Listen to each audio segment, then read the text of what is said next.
Hello students, उम्मीद कर रहा हूँ आप बढ़िया होंगे, अच्छे होंगे और आपकी पढ़ाई भी अच्छे ढंग से चल रही होगी। स्टूडेंट्स, जो केमिकल काइनेटिक्स चैप्टर है 12th क्लास का केमिकल काइनेटिक्स जो चैप्टर है उसमें का जो क्वेश्चन नंबर 16 है वो हमने लिखा है और आपके लिए इस वीडियो में उसी सवाल को सॉल्व करने वाला हूँ। क्वेश्चन है कि प्रथम कोटि की अभिक्रिया है, उस प्रथम कोटि की अभिक्रिया का जो वेग स्थिरांक रेट कांस्टेंट होता है उसका वैल्यू दिया हुआ कितना भाई, तो 60 पर सेकेंड जो रेट कांस्टेंट के है उसका वैल्यू दिया गया है। साथ ही साथ आपसे ये कहा जा रहा है कि जो अभिक्रिया है वो प्रारंभिक सांद्रता का जो इनिशियल कॉन्सेंट्रेशन है, शुरू में जो सांद्रता ली गई, कॉन्सेंट्रेशन लिया गया, उसका 1/16 भाग रहने में 16वां भाग शेष रह जाने में समय कितना लगेगा। तो दोस्तों, इस सवाल को सॉल्व करने से पहले हमें यह जानना होगा कि जो प्रथम कोटि की अभिक्रिया होती है उस प्रथम कोटि की अभिक्रिया के लिए समय का मान कैसे निकाला जाता है। तो हमें एक फार्मूला की जरूरत पड़ेगी। प्रथम कोटि की अभिक्रिया के लिए T इक्वल टू होता है 2.303 बटा के, यही के रेट कांस्टेंट कहलाता है, वेग स्थिरांक कहलाता है, लॉग आर नॉट मानी होता है शुरू की सांद्रता, प्रारंभिक सांद्रता माने इनिशियल कॉन्सेंट्रेशन, और ये हो जाता है जो शेष सांद्रता बच जाती है वो, तो लॉग आर नॉट बटा आर। तो दोस्त, सबसे पहले हम लोग ये जानें कि इस प्रश्न में हमें क्या दिया गया है। तो ध्यान से देखने से पता चलता है कि आपको रेट कांस्टेंट का वैल्यू दे दिया गया है। तो गिवन है, चलिए सॉल्यूशन करने जा रहे हैं हम लोग। जरा ध्यान से देखेंगे, समझने की कोशिश करिएगा। बहुत ही इंटरेस्टिंग क्वेश्चन है और आसान भी है। देखिए, क्वेश्चन में है गिवन कि के का वैल्यू दे दिया गया 60 पर सेकेंड। साथ ही साथ इशारों में ये कहा गया कि अभिक्रिया जो शुरू में जो रिएक्शन था, शुरू में जो कॉन्सेंट्रेशन लिया गया उसका 1/16वां भाग शेष रह गया। तो मान लेते हैं कि जो आर नॉट है इनिशियल कॉन्सेंट्रेशन ये है 100, ऐसा आपने माना, तो आर माने जो कॉन्सेंट्रेशन जो बचा हुआ है वो कितना हो जाएगा।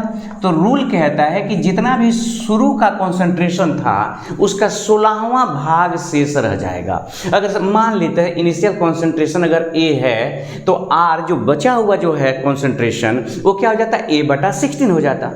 अगर शुरू का कॉन्सेंट्रेशन अगर आप x मान लेते तो जो शेष जो कॉन्सेंट्रेशन है वो कितना हो जाता, x/16 हो जाता। अब देखिए ना जरा ध्यान से, अब तो आसानी से हम लोग उस सवाल को हल कर सकते हैं। तो जो समय लगेगा आपको वही बताना है कि कितना टाइम लगेगा। तो इसलिए T equal to 2.303 by K log R naught divided by are.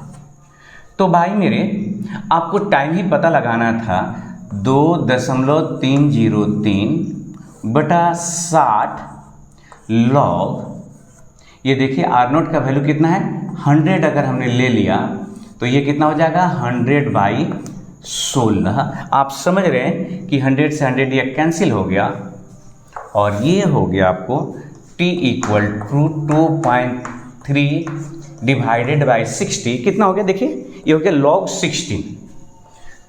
अब हमें बिना बुक से ये नहीं हो सकता, आपको log 16 का मान देखना ही होगा। log 16 का मान देखेंगे और इसको क्या करेंगे, मल्टीप्लाई कर देंगे, इजी वे में बन गया। इसमें कोई बहुत बड़ा काम नहीं करना था, ये कोई बहुत बड़ा तीर नहीं मारना था इस क्वेश्चन में। तो अब क्या करते हैं हम लोग कि log 16 का वैल्यू मैं देखता हूँ, कहाँ देखेंगे, तो log टेबल के जो 16 है n, तो 16 के 0 में वैल्यू देखेंगे और दिखाई दे रहा है यहाँ पर, देखिए मैं लिख दे रहा हूँ, log जो 16 है यहाँ वैल्यू दिया हुआ 2041। तो चूंकि 2 डिजिट है तो आप एक अंक के बाद दशमलव देंगे और इसका वैल्यू हो जाएगा कितना, 1.2041।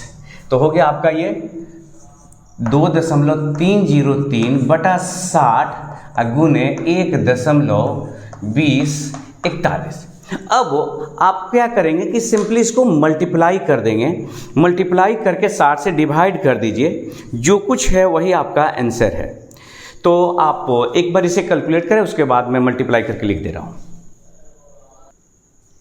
तो देखिए स्टूडेंट, हमने क्या किया कि 2.303 में 2041 से मल्टीप्लाई किया, मल्टीप्लाई करने से हो गया 2.773, डिवाइड कर दिया हमने 60 से, आगे कितना, तो 0.04621।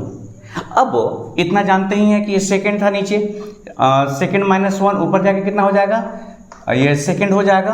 तो इस तरह से ये सेकंड माइनस 1 था ना, इतना हो गया सेकंड। लेकिन अच्छा ये रहेगा कि आप इसको 2 अंक आगे बढ़ा दें तो हो जाएगा 4.621 गुने 10 के पावर माइनस 2 सेकेंड। ये पर सेकेंड नहीं, सॉरी, सेकेंड हो गया। मुझे पता है इस सवाल में आप में से ज़्यादातर लोग को एक समस्या होगी, आप कहेंगे कि ये वैल्यू हमने कहाँ से रखा। तो भाई साहब हम आपको बता दें, ये लॉग टेबल से देख के रखा हमने। हाँ ये बात है, ये जो गुना करके हमने लिख दिया, तो गुना तो आप कर लेंगे। ये वैल्यू अब log 16 का मान ये कैसे आता है, तो आप इसके लिए एक अलग वीडियो बना देंगे कि आप लॉग टेबल कैसे देखते हैं। फिलहाल हम आपको बता दें कि लॉग टेबल में जो n रहता है नंबर, उसमें आप 16 आइए, 16 के जीरो में देखिएगा तो आपको वैल्यू दिखाई देगा 2041। और चूंकि 2 डिजिट है तो एक हम लोग पहले एक दशमलव लगाते हैं, जितना डिजिट रहता है उसमें से एक घटा के दशमलव लगाते हैं, तो इसका वैल्यू ये हो गया। और इस तरह से इसको हमने सॉल्व कर लिया। आप इसे नोट करें, फिर एक और सवाल बना।